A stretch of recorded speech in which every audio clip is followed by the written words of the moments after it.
আমার খালেদা জিয়ার জন্য সত্যি সত্যি মায়া লাগে। আমি নামাজ পড়ে, আমি আল্লাহকে কসম খেয়ে বলছি, আমি নামাজ পড়ে ওনার জন্য দোয়া করেছি। কেন? কার শিক্ষায়? প্রথম শিক্ষা হচ্ছে আমার নবীর শিক্ষা, রসুল পাক সাল্লাল্লাহু আলাইহি ওয়াসাল্লামের শিক্ষা। কেন? রাস্তার পরে বুড়িটাকে কষ্ট দিত, ওই বুড়ি যখন ছিল না তখন নবীজি তাকে দেখতে গেছিলেন। দ্বিতীয় শিক্ষা আমার মা বাবার থেকে শিক্ষায় শিক্ষিত হয়েছি। আর তৃতীয় শিক্ষায় শিক্ষিত হয়েছি, অনেকে আছে না একটু চাটুকারগিরি করে, আমাদের মধ্যে তো আছে।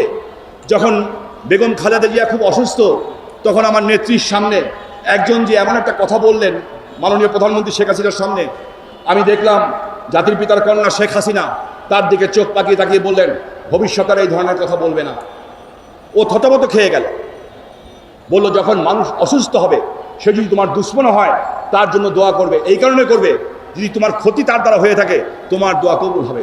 শিখলাম আমার আল্লাহ শেখ হাসিনার কাছে, শিখলাম আমার দেশপ্রেমিক শেখ হাসিনার কাছে যে তাকে মেরে ফেলতে চায় তার অসুস্থতার মধ্যেও তার জন্য দোয়া করতে হবে। এই জন্য দোয়া করেছি। আপনারা লন্ডন থেকে নির্দেশ আসছে, আপনারা বাংলাদেশে বসে লাফাচ্ছেন। ছাগলের এক বাচ্চা দুধ খায়, 3 বাচ্চা লাফায়, এই হয়েছে অবস্থা আপনাদের। লাফান, আমার কোনো আপত্তি নাই, তবে একটা প্রশ্ন রাখতে চাই, এইটা বুঝার পরে লাফায়। খালেদা জিয়া তো অসুস্থ হয়েছেন, মধ্যেখান দিয়ে কথা উঠলো ওনার অবস্থা খুব আশঙ্কাজনক অবস্থা। আল্লাহ মাফ করুক, সুস্থ রাখুক আল্লাহ সবাইকে, ওনাকেও রাখুক। আমার দোয়া বেশি কবুল হবে, কারণ ওনাদের সময় আমার বাড়ি ঘরে আগুন দেওয়া হয়েছে। আমার ভাই সেলিম ওসমানের ফ্যাক্টরিতে যে 300 গরুর দুধের বান কেটে দেওয়া হয়েছে, রাজহাঁসের গলা কেটে দেওয়া হয়েছে। আমার ভাই অপরাধে পিস্তল দিয়ে ধরিয়ে নিয়ে যাওয়া হয়েছিল। আমাদের বহু লোককে হত্যা করা হয়েছিল এবং আমার বাড়ি হীরামনে দাঁড়িয়ে প্রস্রাব করা হয়েছিল, বাইতুল মান ভেঙে দেওয়া হয়েছিল বুলডোজার দিয়ে। তাই আমি যদি দোয়া করি তাহলে দোয়া অবশ্যই কবুল হওয়ার কথা, কারণ আমি তো নির্যাতিত, সেই জন্য দোয়া করি। কিন্তু প্রশ্ন রাখতে চাই একটা, যেই ভদ্রলোক লন্ডন থেকে বসে হুকুম দিচ্ছেন, এই ভদ্রমহিলা তো ওনার মা হয়, মা, ওনার পেটেই তো জন্ম নিয়েছেন। মা এত অসুস্থ, এত দুঃসজ্জা, অবস্থা খারাপ, কই ছেলে হয়ে তো আসলেন না বাংলাদেশে?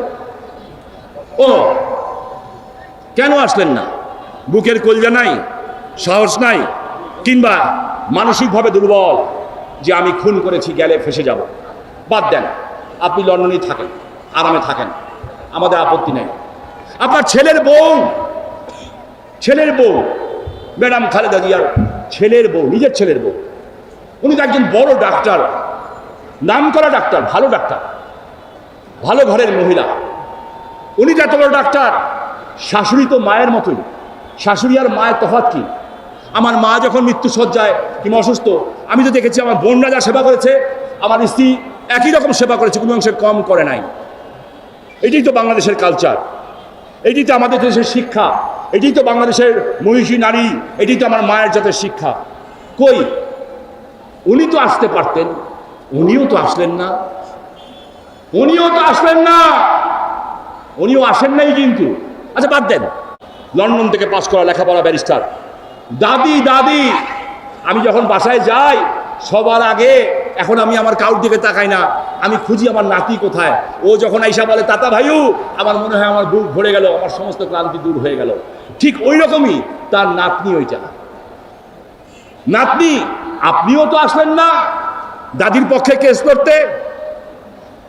তাহলে যারা তার কথায় নাচছেন, নেচে কিছু বানাচ্ছেন, এখানে মারবেন ওখানে মারবেন, বাইরের থেকে টাকা আসতেছে, তারা কি একবার বুঝেন যে তার মায়ের জন্য আসে না, যার বউ তার শাশুড়ির জন্য আসে না, যেই নাতনি তার দাদির জন্য আসে না? আপনি যখন বিপদে পড়বেন উনি কি আপনার জন্য আসবে? বুঝা নিয়েন, কিন্তু বুঝা নিয়েন।